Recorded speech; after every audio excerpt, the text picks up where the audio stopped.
Se abre la sesión. Excelentísimo señor Presidente de Honor de esta Real Academia de San Dionisio de Ciencias, Artes y Letras, ilustrísimo señor Secretario General de Honor, excelentísimas e ilustrísimos señores académicos, delegado del rector de la UCA en el campus universitario de Jerez, dignísimas autoridades municipales, sociales y educativas, representantes de las entidades benefactoras de esta Real Academia, Fundación Cajasol, Tebasa, Bodegas William & Humbert, Bodegas Jiménez Espínola, Covijerez, La Caixa, que nos honra hoy con su presencia, amigos de la Academia, señoras y señores.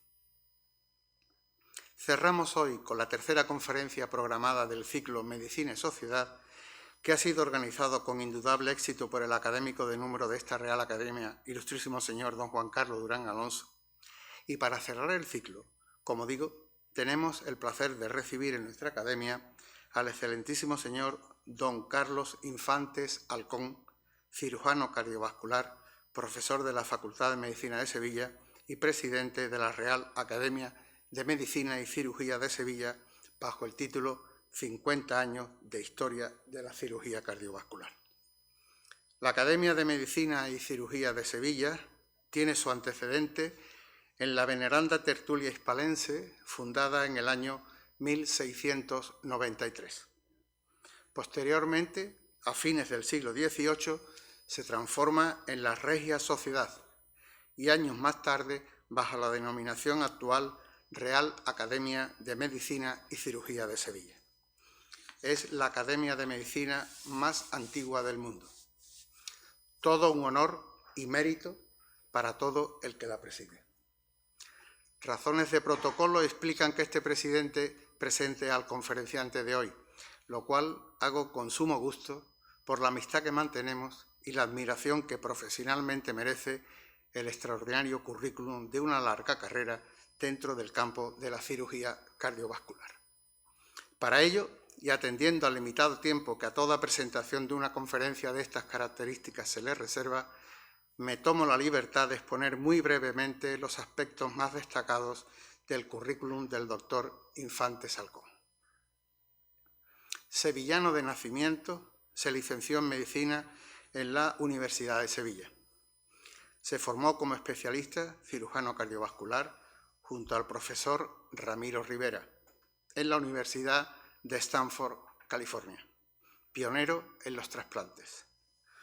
Uno de sus maestros fue el doctor Norman Songway y allí realizó su tesis doctoral con el título Trasplantes homólogos de las válvulas aórticas con células vivas conservadas.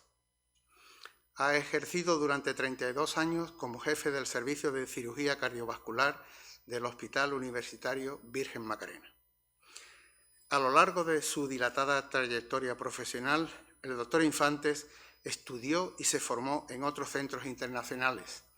Cabe destacar su paso, como he señalado, por el Departamento de Cirugía Cardiovascular del Stanford University Medical Center y en el Santa Clara Valley Medical Center de California, así como su estancia en el Hospital Saint-Justine pour les Enfants de Montreal, Canadá.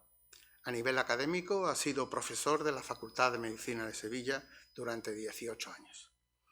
Es miembro de la Sociedad Española de Cirugía Cardiovascular y académico de número de la Real Academia de Medicina de Sevilla desde noviembre de 2004, siendo en la actualidad presidente de la misma desde primeros de este año bajo el lema Una Academia para la Sociedad.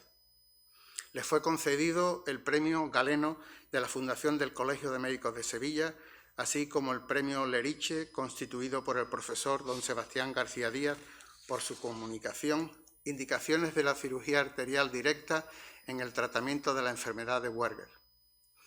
De las numerosas publicaciones editadas en las revistas especializadas, como la Revista Española de Cirugía, destaco 3: Aneurismas ventriculares postinfarto, Cirugía coronaria en pacientes de edad avanzada y disfunción valvular cardíaca secundaria a endocarditis brucelar. También de los innumerables cursos impartidos, les señalo 3 por citar algunos de ellos: arteropatías periféricas, tratamiento quirúrgico de la cardiopatía isquémica y cirugía vascular válvulas aórticas sin soporte. Ha participado en 9 ocasiones como miembro del Tribunal Calificador de Tesis Doctorales. Querido presidente y amigo, querido Carlos, creo que debo cederte de inmediato la palabra porque todos hemos venido a escucharte a ti. Tienes la palabra. Muchas gracias.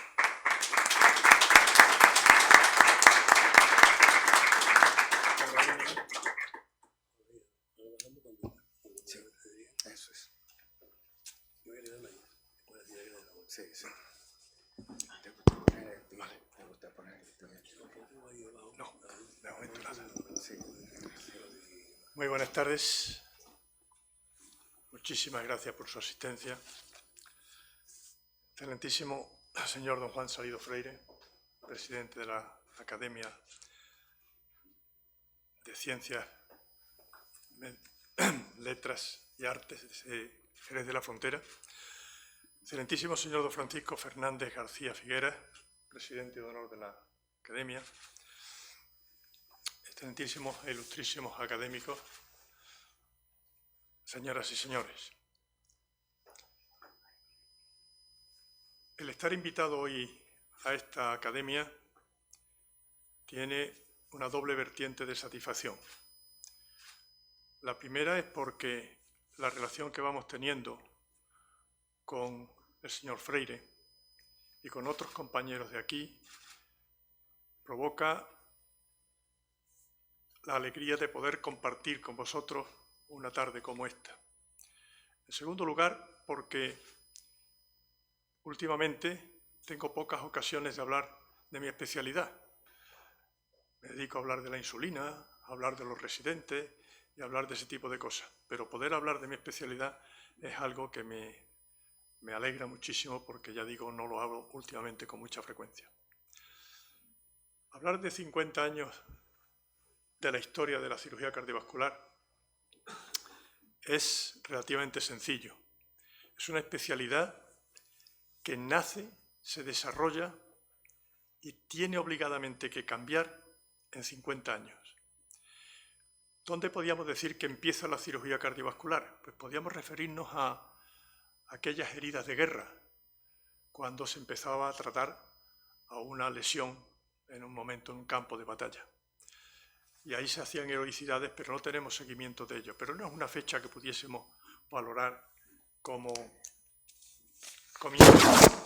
La medicina empieza teniendo una proximidad directa con el paciente, de forma que la palpación, la auscultación, yo recuerdo cuando yo escuchaba a mis hijos si tosían un poco, escuchándole sobre el pecho directamente, que es como mejor se oye. Pero la higiene obligó a que esas cosas se modificasen. Que no tenemos de momento. Ahora.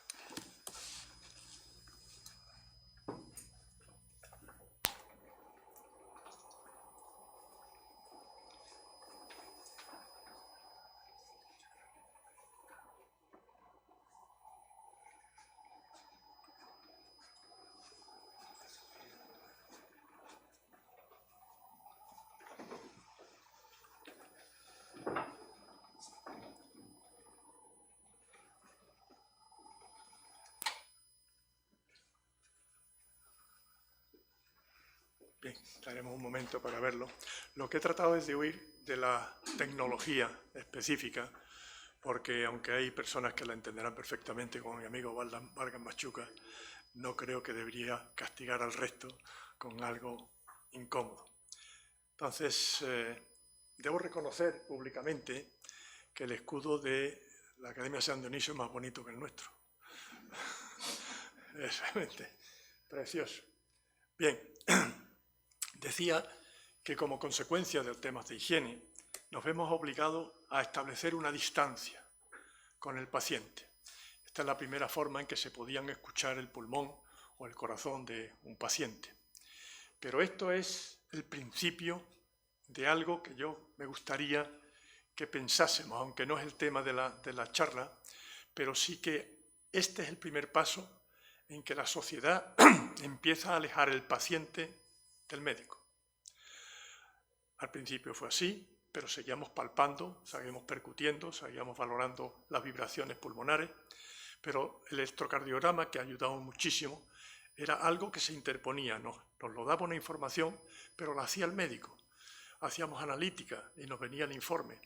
Pero han pasado los años y ahora el médico ve al paciente, a veces le saluda, a veces mira al ordenador ya directamente y pide analítica, radiografía, electrocardiograma, resonancia nuclear magnética, tomografía axial computarizada, y cuando llevan los informes toma las decisiones en función de la información que personas que no han visto siquiera al enfermo, simplemente han hecho una analítica o un estudio, informan al médico que lo ha estudiado.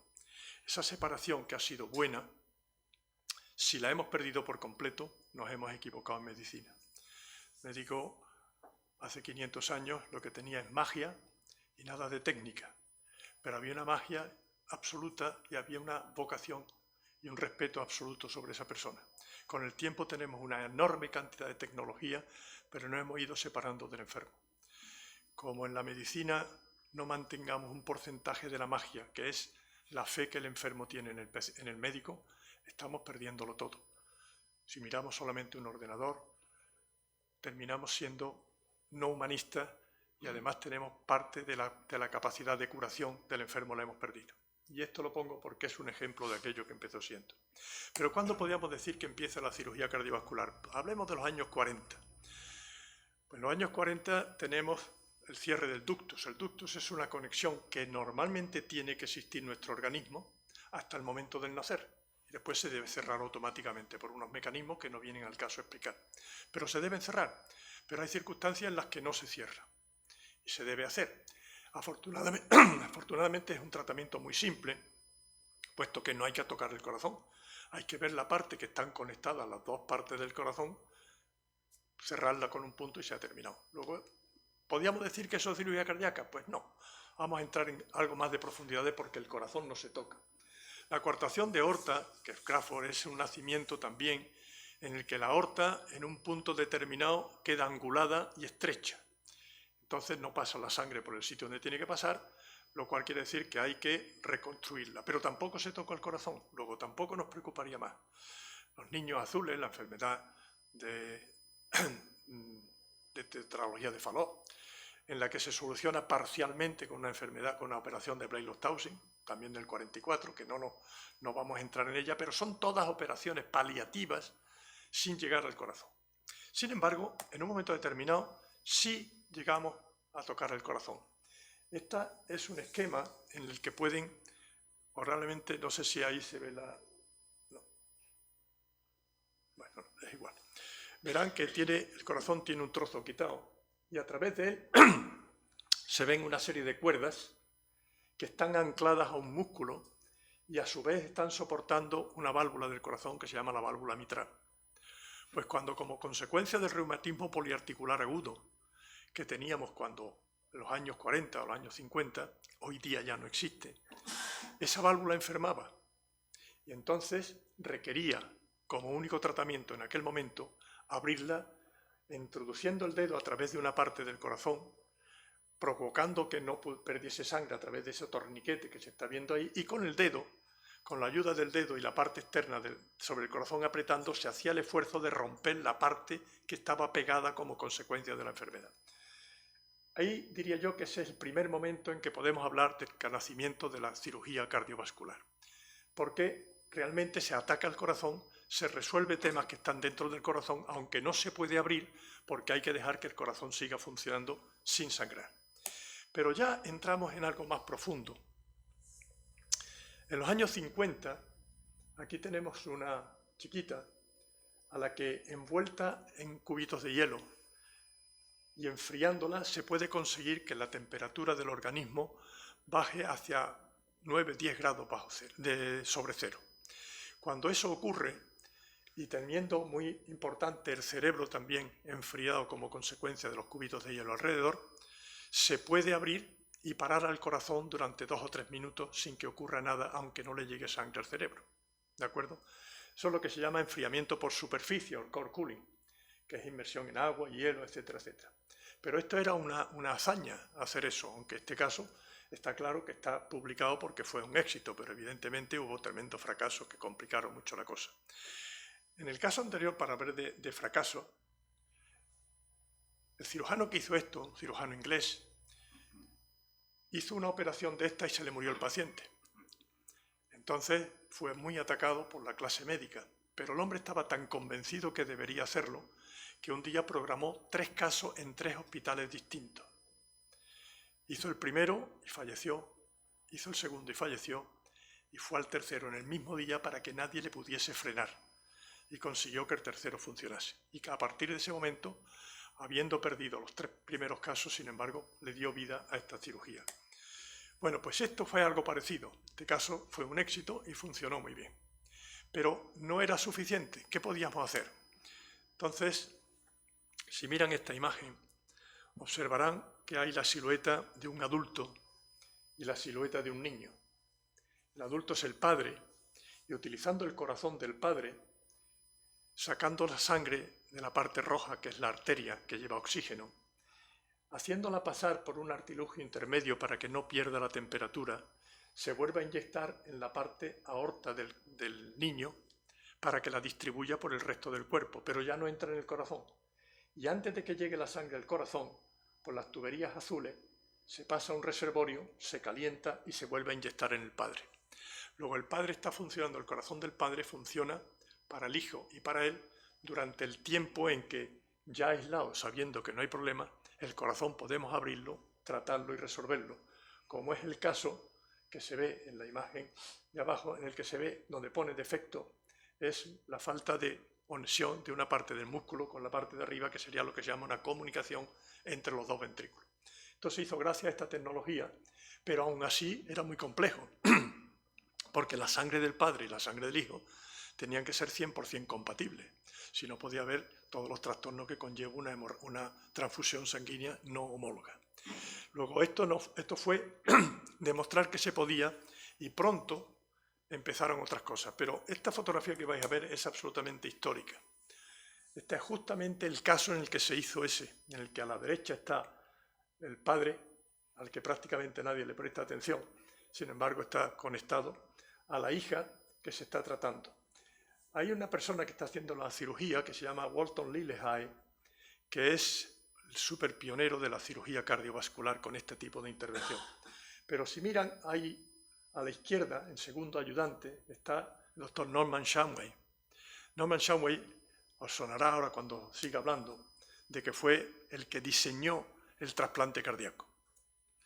Él fue el padre del trasplante cardíaco, aunque, lógicamente, como consecuencia de unos problemas legales, el primer trasplante de corazón no lo hizo él, sino que se hizo en Sudáfrica, como ustedes saben, por una persona que había sido alumno suyo, pero que aprovechando que las condiciones legales en Sudáfrica no eran un problema, lo hizo. Pero sin embargo, Shumway, que está de segundo ayudante con el doctor Walton Lillehei, y el doctor Cohen, que está simplemente mirando, después se reunieron y formaron el Servicio de Cirugía Cardiovascular de la Universidad de Stanford, que probablemente es el de más prestigio, junto con Kirkland en Alabama, los 2 servicios, uno en pediátrica y el otro en adulto, más prestigiosos del mundo durante la época en que la cirugía cardíaca se fue desarrollando. Pues para hacer esto que fuese de forma sistemática, en la clínica Mayo, que habréis oído nombrar, y el doctor Gibbon, hicieron esta máquina que se denominó Mayo Gibbon y que lleva una parte de la izquierda arriba, es una membrana por donde la sangre va cayendo, resbalando sobre la membrana, a la misma vez que se va inyectando oxígeno, y la sangre en contacto con el oxígeno va oxigenándose y pasando de azul cuando entra por arriba a roja cuando sale por abajo, lo cual quiere decir que tenemos un pulmón artificial. Después dentro tiene unos rotores que lo que hacen mover la máquina y la sangre de nuevo hacia adelante, lo que llamamos el corazón artificial. De forma que esta es la máquina corazón-pulmón artificial, pero complejísima, cuando hoy día es un aparatito muy simple que incluso se puede poner en la cabecera del enfermo. De eso, esa es una parte importantísima que permite desarrollar la cirugía cardíaca ya de forma extensa. Ahora veremos cuáles. Pero Otro terreno que significa un avance tremendo es el tratamiento de las arritmias. Las arritmias han supuesto un avance tremendo, algo que nos suena ya a todos como muy común, que es las implantaciones de marcapasos. Bueno, pues si ven, aquí a la izquierda, este es el primer marcapasos que se hizo, que es un artilugio complicadísimo que va conectado al enfermo a través de cables que llegan hasta el corazón y es el que consigue que vaya funcionando, pero con unas baterías que obligaban al enfermo a ir arrastrándola de sitio a sitio para estar conectado con la red eléctrica. De eso pasamos a aparatos poco más simples. Ven en la imagen de abajo con el niño, tiene su aparato implantado, su electrodo implantado, los cables entran en el organismo, pero el aparato está fuera, que tenía baterías que ya duraban 8 o 10 días las baterías, después se volvían a cambiar, etcétera, etcétera. Y de eso hemos pasado al de arriba a la derecha, que es un aparato que ya puede durar hasta 10 años, que ya va implantado dentro del organismo y que nos servía para que el ritmo no se pierda, va a un ritmo que podemos regularle a mayor velocidad, a menos velocidad y demás. Y la parte de abajo es ya la máxima complicación, cuando hay enfermedades en que una parte del corazón y la otra no van al unísono, sino que van disociados. Y eso significa que produce una serie de alteraciones del gasto cardíaco, del movimiento de sangre, que es un problema. Luego hay que volver a sincronizarlo.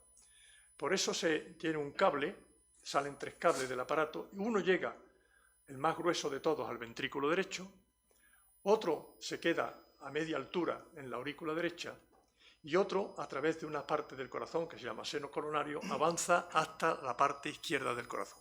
Lo cual quiere decir que con un solo artilugio tenemos un cable en ventrículo derecho, otro cable en ventrículo izquierdo y otro cable en la aurícula. La aurícula manda y los ventrículos obedecen. Y si uno va más rápido que otro, el aparato se encarga de regularlo. Pero además, esto se implanta en pacientes que tienen una cierta posible tendencia a tener paradas cardíacas. Por eso lleva lo que se llama un desfibrilador. El desfibrilador analiza el ritmo del corazón y en función de los parámetros que tiene asignados, da una descarga eléctrica, que la habremos visto en película, cuando se da un choque eléctrico, que el individuo salta hacia arriba, etcétera, etcétera. Esto es tan hábil que cuando hay una arritmia grave, tarda 20 segundos en dar el chispazo eléctrico, para que en ese tiempo, como no ha llegado sangre a la cabeza, el enfermo pierde el conocimiento y no nota el chispazo. Esto es real, este aparato lleva implantado unos 6 años, funciona perfectamente, nunca ha dado ningún chispazo, y si no hubiese dado, lo hubiese sabido porque es el que yo llevo puesto. Bien. Con la operación, con la máquina de circulación extracorpórea, se nace también en los estudios coronariográficos. Y eso nos permite, como se ve en la imagen de la derecha, esto debería, en la parte de la izquierda debería verse una coronariografía, pero no arranca, no sé por qué, no voy a pelearme con la máquina en este momento. Pero en la parte de la derecha se observa que de una arteria que llamamos mamaria y que va por detrás del esternón, la separamos del esternón y la conectamos con una arteria del corazón una vez que ha pasado la zona que está obstruida. De forma que si va hacia arriba está tapada, pero hemos conectado y a través de ella se ve toda la tubería, tanto esa como otra tubería llamada coronaria derecha, que es en la parte horizontal, y que están conectadas entre sí, pero que las dos estaban tapadas. Es decir, la oclusión de la descendente anterior, la oclusión de la derecha es mortal de necesidad si no se hace eso. Sin embargo, con un injerto coronario hecho con arteria mamaria, un enfermo, yo tengo muchos enfermos operados de más de 30 o 40 años. De hecho, yo vengo muchas veces a Cádiz porque hay un gran amigo mío, salmantino. Digo salmantino porque es de una rectitud y una seriedad absoluta. Tiene 92 años. Ya cuando llamo hablo con la mujer porque realmente no me oye bien por teléfono. Y este hombre lleva operado 35 años con injertos coronarios sin haber tenido mayor problema. Es decir, es hoy día. Pero sin embargo hay que abrirle el pecho al paciente. Lo que significa que es algo que es traumático. Los cirujanos tenemos la obligación de contribuir a simplificar las técnicas para que otras técnicas menos invasivas solucionen los mismos problemas. Y cuando eso esté solucionado, los cirujanos tenemos que buscar al enfermo que ya cumple 90 años o los 95 del futuro, o situaciones que hoy día no son contemplables. Pero no podemos ser egoístas en pensar que nos están quitando el trabajo, porque con los cateterismos que habéis conocido y sabéis de los STEM, del que aquí tenemos un ejemplo. La lesión en la arteria coronaria derecha, que se ve aquí a la derecha, lo que aparece en el medio, que parece un stent, el stent es una pieza de titanio, y lo que hace es que es una malla como muy comprimida que va dentro de un catéter. Y dentro lleva un balón que desde fuera lo inflamos y lo que hace es constituir como si fuese un encofrado en las paredes. Es un armazón que al ser expandido ya no tiene tendencia a volver otra vez hacia atrás y mantiene las paredes separadas para que no vuelvan a estrecharse. Si miramos la izquierda y miramos la de la derecha, ven que el resultado ha desaparecido por completo la estenosis. Esto es algo espectacular. Si en la época en la que yo comencé la cirugía cardíaca, cuando hacíamos un cateterismo, el 90% de los pacientes que tenían lesiones tenían que ir a quirófano y el 20% restante no se podía hacer nada por ello. No había técnica para hacerlo. En el día de hoy, el 90% de los enfermos que tienen alguna lesión pasan por hemodinámica, por cateterismo y se resuelve el problema. Y el 10% restante tienen que seguir yendo a quirófano. Lo cual quiere decir que esto ha cambiado por completo, mientras que además una operación de corazón tarda 5 o 6 horas y una semana en la unidad en el hospital y unos gastos brutales.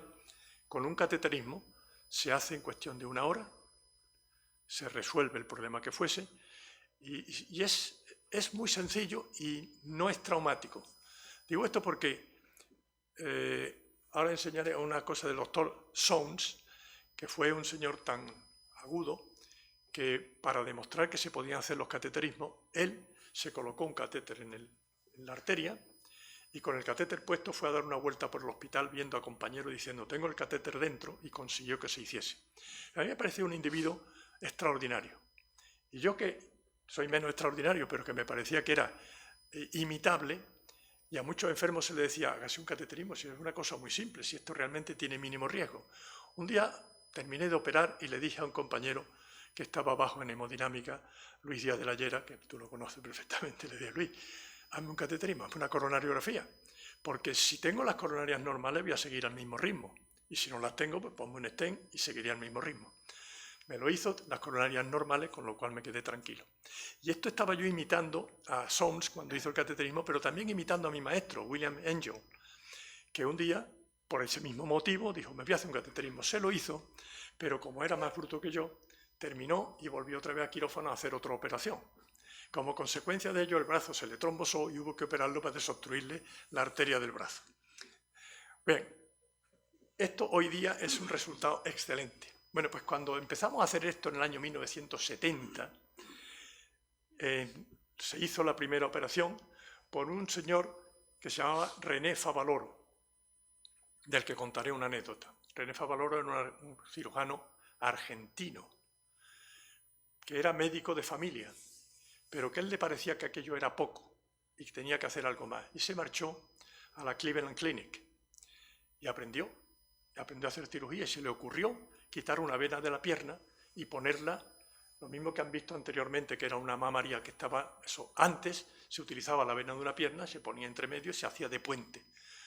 Se le llama bypass, a mí me gusta llamarle injerto, porque es un anglicismo que no me acaba de convencer. Pero se hacía el injerto o bypass con esa, y él lo inventó. Bueno, pues lo inventó en el año 1970. Y en el año 71, un año más tarde, ya se hizo la primera operación de esa en Sevilla. En España fue la primera que se hizo en Sevilla. La hizo el doctor Ramiro Rivera. Y cuando pasaron 25 años dijimos, vamos a celebrar que han pasado 25 años de esa operación. Y nos fuimos al hospital de las 5 llagas. Yo siempre le llamo al hospital de las 5.000 llagas, porque aquello era tremendo lo que se veía allí. Bueno, pues pedimos permiso para entrar a hacernos las imágenes dentro de la zona donde habíamos estado y se nos prohibió. Ya estaban trabajando por el Parlamento. Y es triste que delante de aquello donde habíamos dedicado tantísimas horas y tantísimo esfuerzo, no pudiésemos hacerlo y entrásemos y ahí veo a 2 personas que ya no están entre nosotros, el doctor Treviño y el doctor Navia, anestesista y cirujano respectivamente, y los demás todavía estamos aquí y esperemos que demos un poquito de guerra durante algún tiempo. Y este fue el equipo entero que hizo esa primera intervención en el año 1971. Sin embargo, vean ustedes arriba a la derecha el doctor René Favaloro. Pues René Favaloro, que había inventado cómo solucionar el corazón, al igual que Belmonte, que en un momento determinado se desesperó y se quitó la vida, Belmonte lo hizo como se matan los toros, dándose un tiro en la cervix. Pero René Favaloro se desesperó y se dio un tiro en el corazón. En vez de suicidarse en la cabeza, se dio en el corazón, sabiendo que no moriría de inmediato, que tardaría unos segundos en morir. Y fue muy triste porque cuando aquello ocurrió, prácticamente los cirujanos cardiovasculares nos sentimos traicionados. Si has hecho tanto por esto, si nos has enseñado lo que hay que hacer, ¿cómo es que haces esto con tu propio corazón? Pero fue así. Esta imagen la pongo yo para acordarme que en un momento determinado teníamos otro aspecto. Bueno, pero el que tuvo retuvo, algo quedará. Bien, y esto ya una vez trabajando en la Universidad de Stanford, ahí estaba el doctor Norman Shumway, al que os dice anteriormente señalé, que era el responsable en el 56 cuando ya estaba trabajándose sobre el trasplante cardíaco. Pero veis al señor de la izquierda, se llama Stoffer. Stoffer era el que llevaba la máquina corazón-pulmón. Y observad, lo digo esto porque lo resalto cada vez que utilizo esta diapositiva, porque veis que lleva un remiendo en el pantalón. Bueno, pues en aquel momento, incluso las batas que utilizábamos, yo tengo algunas batas de quirófano operando en Estados Unidos y tengo un remiendo, porque no siempre había lo que hoy nos parece tan natural, que sean batas desechables, de papel impermeable, etcétera, etcétera. Eso ha cambiado por completo. Allí se remendaban y se ponían parche en la ropa para poder seguir trabajando, año 1956. Pues cuando inventó el trasplante cardíaco, el primero que se hizo fue cuando el Christian Barnard hizo a este señor Louis Van Kansky 7 días después de la intervención quirúrgica. No es tener ninguna mala intención, pero hay que recordar que este señor lo hizo como consecuencia de que las leyes en Ciudad del Cabo eran diferentes y casualmente el donante era un paciente de raza negra. Este hombre no vivió, pero abrió la puerta a que aquello funcionase. Y después vinieron todo el tema de la inmunología, evitando los inmunosupresores y evitando los rechazos. Pero es curioso porque un trasplante de corazón es de lo más sencillo que se puede hacer en cirugía cardíaca, porque estamos tratando con una pieza muy grande y estamos tratando de unas suturas muy gruesas, porque van a sitios gruesos, porque estamos poniendo un corazón sano con el resto sano de un corazón enfermo. Y acoplar los dos es muy sencillo, es suturar la aurícula con la aurícula, son suturas muy groseras, cuerda fuerte y tirando fuerte y no tiene por qué sangrar. El tema es tardar el menor tiempo posible. Cuando yo estaba en el laboratorio de la Universidad de Stanford, tardamos aproximadamente unos 45-50 minutos desde el momento que se interrumpía la circulación hasta que se restablecía de nuevo con el corazón trasplantado, lo cual quiere decir que eso es técnicamente muy asequible.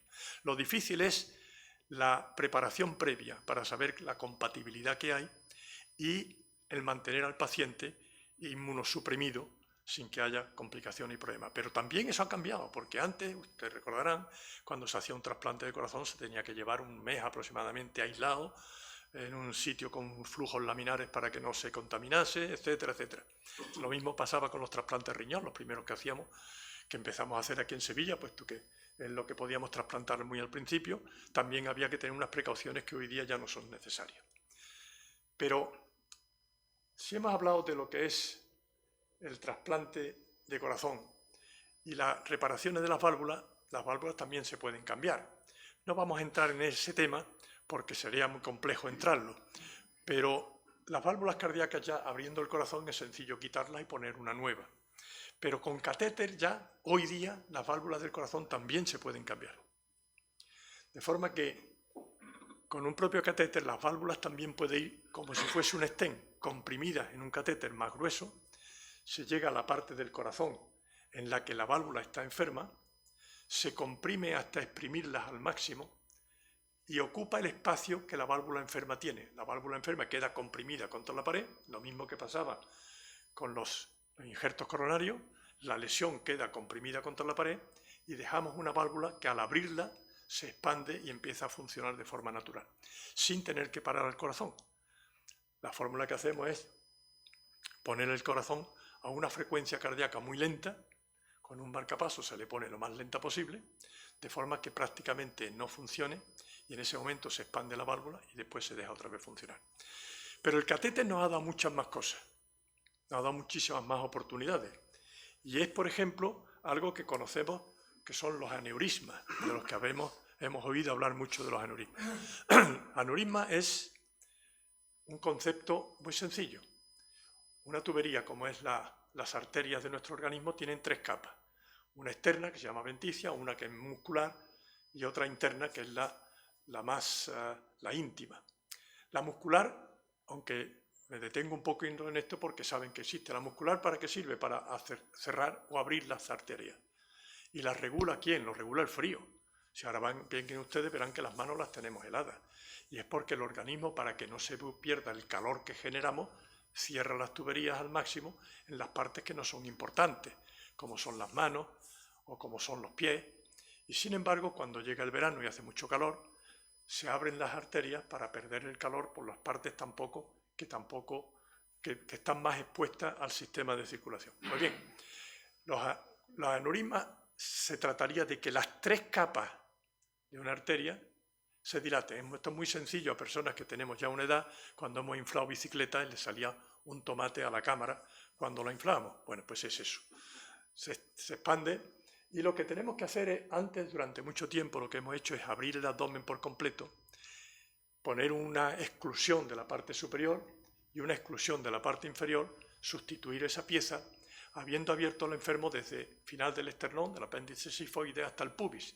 Una herida tremenda que además compromete una serie de músculos en el abdomen que hace que algunas veces se provocaban hernias de la pared abdominal con eventración y con problemas. Y además con una estancia en el hospital durante mucho tiempo y con un riesgo importante.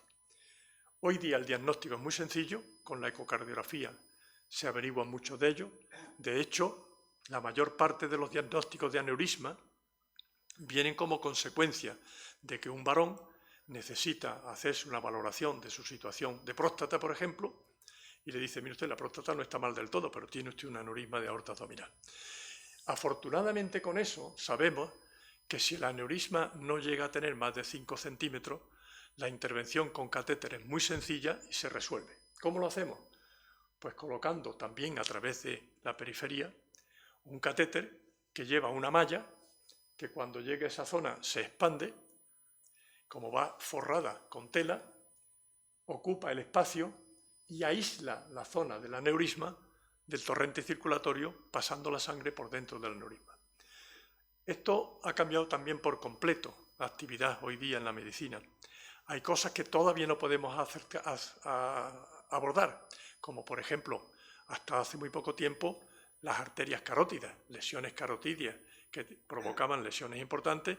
Con catéter no se podía hacer con catéter y se tenía que recurrir a la cirugía. Hoy día también con catéter se puede hacer, pero es que además, hasta dentro del cráneo, aneurismas intracraneales o lesiones intracraneales o infartos agudos intracraneales, si el enfermo se trata en menos de las 4 horas de haber producido el infarto cerebral, se puede aspirar el coágulo con un catéter, aspirarlo, sacarlo y reconstruir otra vez la circulación. Es decir, el tema del catéter, por eso es importante, porque si uno empieza a tener los síntomas de un ictus, no hay que esperar a que se formalice. La sensación de que uno se le tuerce la boca, de que empieza a no ver por un eso, de que se le traba la lengua, de que empieza a tener situaciones raras, hay que acudir inmediatamente a un centro, porque si va a más, pues hay que soluciones. Y si remite y se trata de un accidente vascular transitorio por un espasmo, remite y no pasa nada. Pero es importante, y se viene anunciando ya, lo mismo que se hace concienciación para los temas importantes, cáncer de mama, cáncer de colon, las revisiones periódicas, es importante saber los primeros síntomas que puede haber para evitar que pueda haber una situación de conflicto irreversible. Perdón, porque por tener males, como también estoy operado en cáncer de laringe, eso se complica.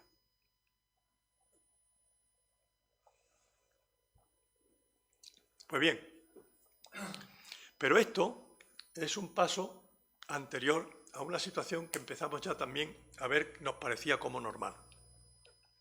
A la derecha tenemos un corazón. Ese corazón es cortado en el que se pueden ver las 4 válvulas que tiene el corazón.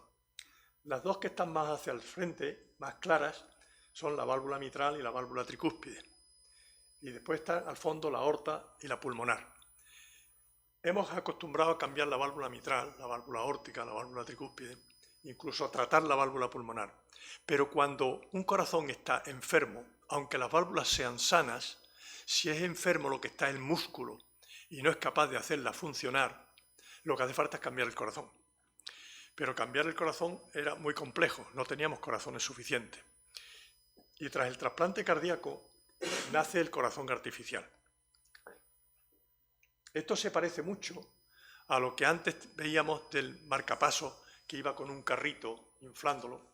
Pues tenemos unos corazones que son de una coraza de metal y dentro lleva un balón de silicona que lo inflamos y lo expandimos o lo cerramos y hace que las válvulas se muevan.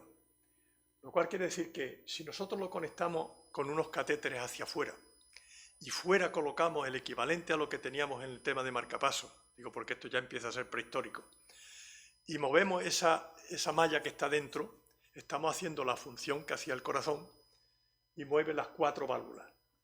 Ese ha sido el corazón artificial que se ha utilizado y hoy todavía se utiliza cuando no disponemos de un corazón, pero se sospecha que vamos a poder tener un corazón en poco tiempo, se utiliza como puente al trasplante cardíaco completo. ¿Qué significa esto? Significa algo que a mí siempre me preocupa y es la parte social.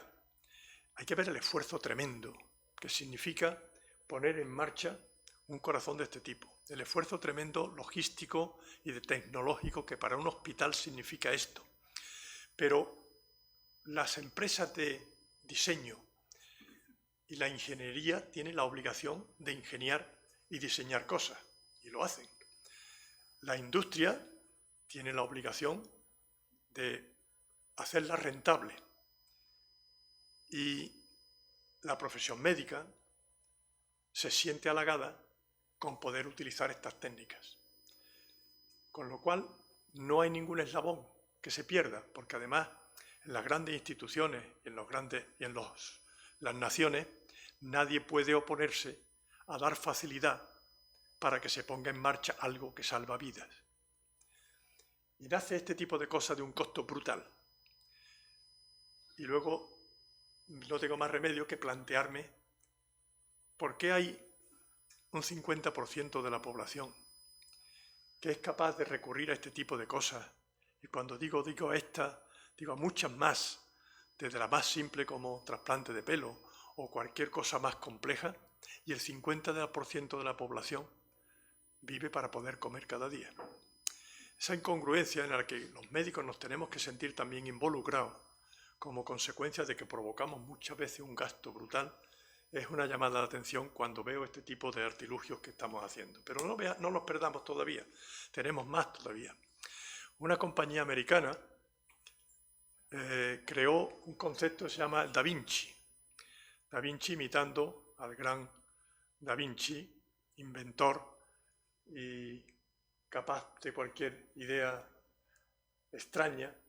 Y el Da Vinci hoy día es una realidad, de forma que a través de esos puertos que llamamos puertos a pequeños orificios a través de lo que entra una cámara de televisión, una tijera, pinza y todo lo necesario, aspiradores, y que se pueden manejar a través de un ordenador que va viendo todo lo que hay dentro, lo mismo que estamos acostumbrados a ver la cirugía por laparoscopia, que se hace, pero el individuo está mirando el ordenador, pero está manipulando los aparatos allí directamente. Estos se manipulan ya por informática y no se pueden aplicar para todas las operaciones, pero está claro que hoy día una operación de vesícula se puede hacer con este sistema de forma muy sencilla, con muy poco trauma y con un enfermo que puede marcharse a su casa poco tiempo después. Pero esto es un adelanto nada más. Supongo que estaréis oyendo últimamente mucho sobre el metaverso. Pues el metaverso es algo que ya está ahí. Y de hecho, ayer que tuvimos una conferencia en la Academia de Jurisprudencia, pues se nos habló sobre la legislación que va a hacer falta para controlar los sistemas informáticos, porque de alguna manera hay que llegar a controlar lo que está ocurriendo con las redes sociales. Pero esa es la parte negativa. La parte positiva es esta, pero no puede llamarnos la atención cuando hay una enfermedad cardíaca que es el ventrículo único izquierdo con falta de aceptación, complejo, pero en el que muy pocas personas en el mundo habían hecho ese tipo de operaciones. Es muy compleja, muy difícil de hacer. Tan difícil de hacer es que en aquello que se diagnostica previo al nacimiento se acepta el aborto como consecuencia de evitar una serie de problemas para un feto en esa circunstancia. Bueno, pues cuando ese tipo de intervención quirúrgica solamente la podían hacer John Kirkland en Alabama o alguna de esas personas muy especiales, todos los casos se le remitían allí. Nadie nos ocurría un caso como ese. Digo esto porque hay uno en Sevilla y se remitió porque no teníamos esas posibilidades de hacer ese tipo de cosas, más que hacer paliativas para que aguantasen viviendo. Pero hoy día ocurre lo mismo, hay casos excepcionales. ¿Qué hacemos con los casos excepcionales? Mandar a los enfermos, estamos cansados de ver esas cuestaciones económicas para mandar a alguien a operar a algún sitio extraño. Entonces,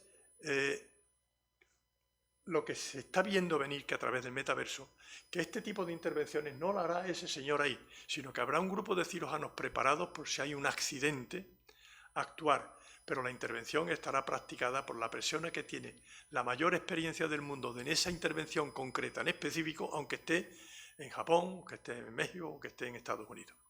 Luego esto, que es ciencia ficción, parece todavía, vuelve a ser otra llamada de atención cuando pensamos que esto está al lado de los que vienen en patera a nuestro país. Y es duro pensarlo así. Pero en cualquier caso, como médicos tenemos que pensar un poco en lo que hacemos nosotros. Y lo que hacemos nosotros es plantearnos cuál va a ser el futuro. Pues hoy tenemos la cirugía endovascular, que como hemos dicho, sirve para reparar las arterias coronarias, nos sirve para el tratamiento de las arritmias, cuando se colocan los desfibriladores, marcapasos o artilugios necesarios para ello. Están investigando mucho sobre células madre, hasta el punto de que cuando tenemos un infarto en el músculo cardíaco, las células musculares, las células del músculo cardíaco tienen unas características que son específicas. Son el vasotropismo, el cronotropismo y el inotropismo. Tienen varias características porque son células muy especiales.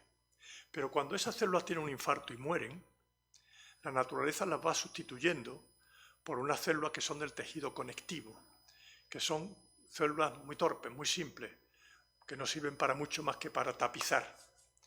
Era como si pusiésemos el ejemplo de cuando una zona no tiene agua ninguna y la vegetación allí muere, lo único que crece van a ser cardos borriqueros. Crece algo, pero crece algo que necesita muy poca cantidad de oxígeno para vivir. Bueno, pues lo que se trata es de inyectar células madre en zonas que han sido infartadas para que proliferando sean capaces de sustituir a las células de tejido conectivo por células madre musculares cardíacas. Y por último, y lo que se está viniendo lógicamente encima, es el tema de los trasplantes con órganos clonados. Es curioso porque estoy acordando en parte de la conferencia que se daba ayer, en el que se están haciendo investigación sobre que personas a las que cuando ven un objeto se asimila lo que han visto a algo determinado, llegará un momento que si estimulas la zona del cerebro donde ha almacenado esa información, aunque no lo esté viendo, está viendo aquello que le hacía verlo anteriormente. Se ha hecho con ratones y con una serie de cosas y probablemente llegaremos a tenerlo. Y eso es lo que nos va a llegar a que tengamos internamente electrodos que nos permitan tomar la decisión, por ejemplo, en parálisis medulares, ser capaz de caminar, como lo estamos viendo, con un exoesqueleto de aluminio. Cuando el individuo piensa, manda sobre el exoesqueleto lo que tiene que hacer. Bueno, pues es un paso previo a la clonación de órganos. La clonación de órganos está frenado por los problemas éticos que eso corresponde, pero no mucho más, porque llegará un momento en que va a ser absolutamente necesario. De hecho, se están conservando células de cordón umbilical en muchos bancos de cordón umbilical, justamente pensando en que algún día se podrán sacar de ese cordón umbilical células madre, de momento células madre, para corregir la enfermedad que el nacido haya tenido, sustituyéndola por células nuevas en un problema hepático, en un problema cardíaco, en un problema miocárdico, cualquier cosa de ese tipo. Entonces, la evolución a la que vamos le hace a uno pensar, y vuelvo otra vez al tema social, de que queremos vivir mucho, queremos vivir más y queremos vivir bien. Y queremos, como en alguna ocasión he tenido ocasión de presenciar en alguna conferencia, que probablemente cuando llegásemos al final de nuestra vida tendríamos prótesis de cadera, tendríamos un desfibrilador, estaríamos operados de algún cáncer, tendríamos un trozo de un páncreas trasplantado de algún otro sitio y viviríamos 120 años, pero viviríamos solos. Con mucha facilidad viviríamos solos. Es frecuente cuando socialmente se oye lo que ahora mismo está tan absolutamente en boga, como es la violencia machista. Y me acuerdo de algunas veces cuando se oye una información sobre que dos personas mayores de 80 años, el señor ha matado a su señora y él se ha suicidado. Y se pone como un caso de violencia machista, cuando yo lo veo que es un suicidio asistido por piedad en muchas ocasiones, porque la soledad, cuando llega a una cierta edad y no se encuentra uno arropado por economía y por familia, es una tragedia. Un día en la academia yo venía a decir que la ley de protección social o de asistencia social es un fracaso. Toda nuestra vida hemos visto cuando a los padres, las personas estaban atendidas por sus hijos, que dedicaban parte de su vida a atender a los padres. Y yo dije que esa ley era el fracaso de una sociedad. Pero alguien me contestó algo con toda la razón del mundo y me dijo, no, Carlos, porque cuando eso ocurría, una persona era vieja cuando tenía 55 o 60 años. Y los hijos todavía no habían hecho su familia. Y si su padre estaba enfermo, la dedicaban al padre porque no tenían que desatender otra parte. Hoy día, el señor es mayor cuando tiene 85, 90. Los hijos están casados, tienen a su vez hijos y no pueden dedicarse a un padre. Y eso se está dando cada vez más. Luego, la soledad de las personas mayores. Hace un rato comentaba con una persona que ayer tuve ocasión de hablar y que me decía que se había quedado muy solo desde que había muerto su mujer hacía 2 años. Y sabe a qué me refiero. Y me decía, no te puedes imaginar lo que es la soledad, porque mis hijos me quieren, van a verme, pero una noche dándole vuelta a la cabeza es tremendo. Y estoy hablando de una persona intelectualmente muy diferenciada y de unas personas que saben entender y racionalizar la soledad y ese tipo de cosas. Pero nos planteamos seguir viviendo mucho tiempo en una calidad de vida determinada.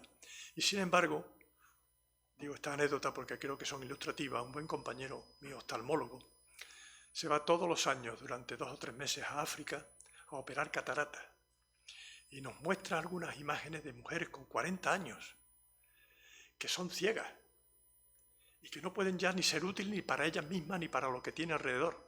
Y simplemente con una simple operación de cataratas resulta que tienen que volver otra vez a tener vida.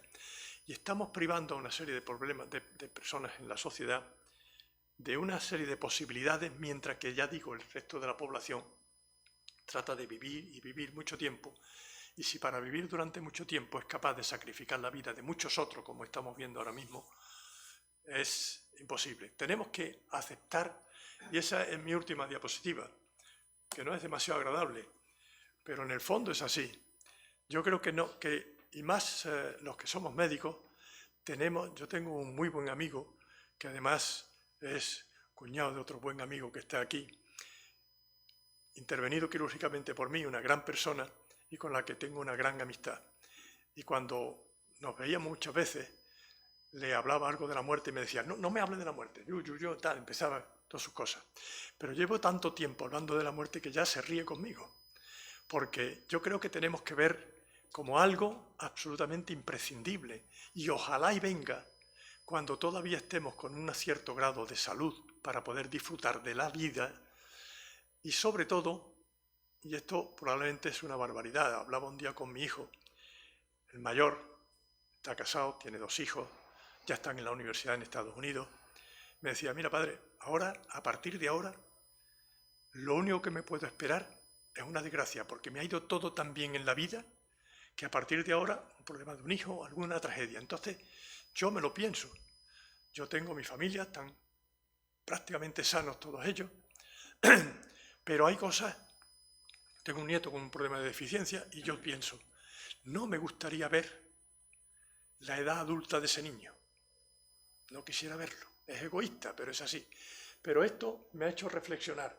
¿A qué hace el viejo avaro o avaro diciéndole que no a la muerte si te ha llegado tu momento? ¿Por qué somos, y sobre todo muchas veces los médicos, somos tan poco amigos de plantear las cosas con naturalidad?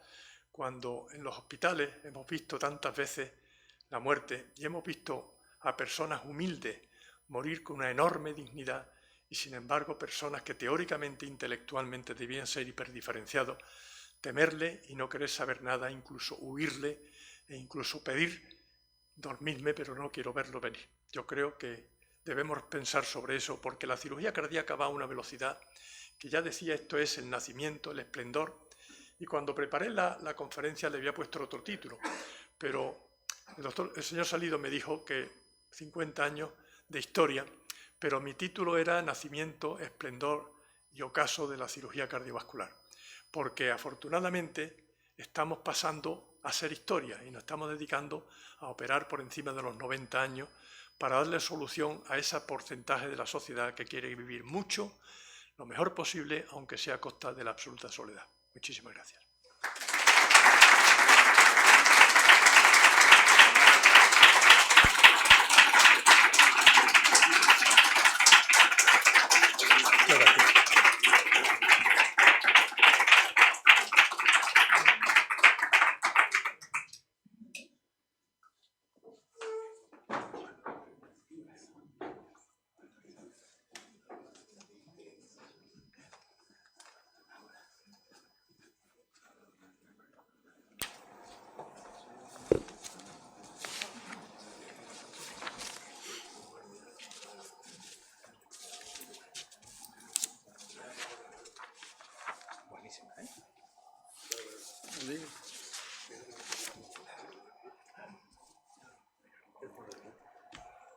Muchas gracias.